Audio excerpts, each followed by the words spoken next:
G'day, Melany Pollock here, the oral health therapist from Plaza Dental in Mackay. Today I wanted to talk to you about tooth whitening. So tooth whitening is something that we get asked about all the time at work. The two main questions we get asked is, one, does it work? Yes, in 90% of the population tooth whitening will work, but you need to speak to your dental professional about this first because there are many other things that we need to consider before you actually start. And secondly, is it safe? Yes, tooth whitening is extremely safe. The hydrogen peroxide or peroxide products have been used since the mid-1980s and there have been no documented adverse effects to this. As long as you're getting it administered by someone who knows what they're doing and is trained in it, there shouldn't be a problem.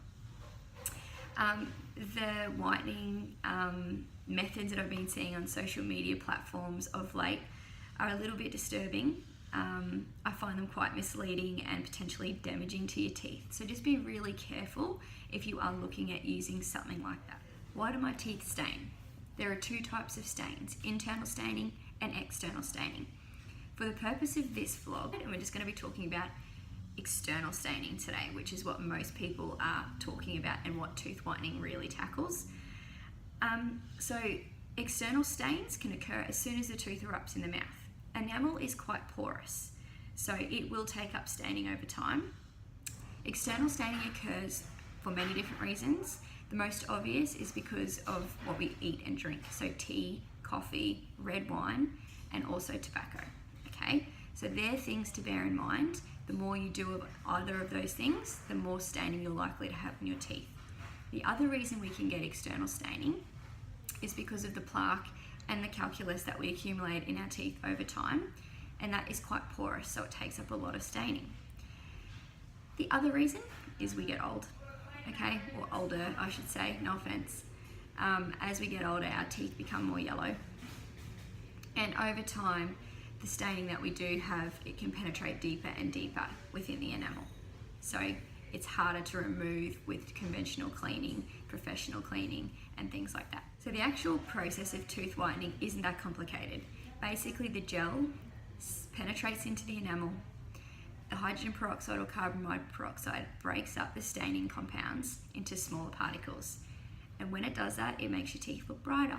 And voila, you have beautiful white teeth. Your tooth whitening options are chairside. So that's when that happens in the surgery. You basically sit in the chair and the provider will whiten your teeth. So this is very good because it's instantaneous, but the disadvantages of it is that it's more expensive, the relapse is quicker, so after about a year you would find you'll need to redo it again, and you do get quite a lot of sensitivity. So depending on where you are, in-office whitening can cost from between $500 to $1,000. Second option is take-home whitening kits, so custom-made trays. So you come in here, we take some molds, we make the trays for you. You go home, we give you the instructions, you go home and do it yourself. The disadvantages of this is that it takes longer to get where you want to go, and it requires your compliance. But the advantages are it's cheaper, it works really, really well, and you've got the kit forever then, so you can just redo it whenever you need to, and there's less sensitivity involved as well. For your take-home whitening kits, you'll be looking at spending between $200 and $450. Your third option are just the over-the-counter products that are available to use, like crest whitening strips and things like that. They are safe to use. If you are ever unsure, or you're going online and looking at whitening take-home kits that you can do, please just talk to your dental provider. Give us a ring or come in and talk to us about it. We would much rather that you ask us and use something that's safe than just going and using something and you don't know what's in it. Cheers guys, I hope that helps.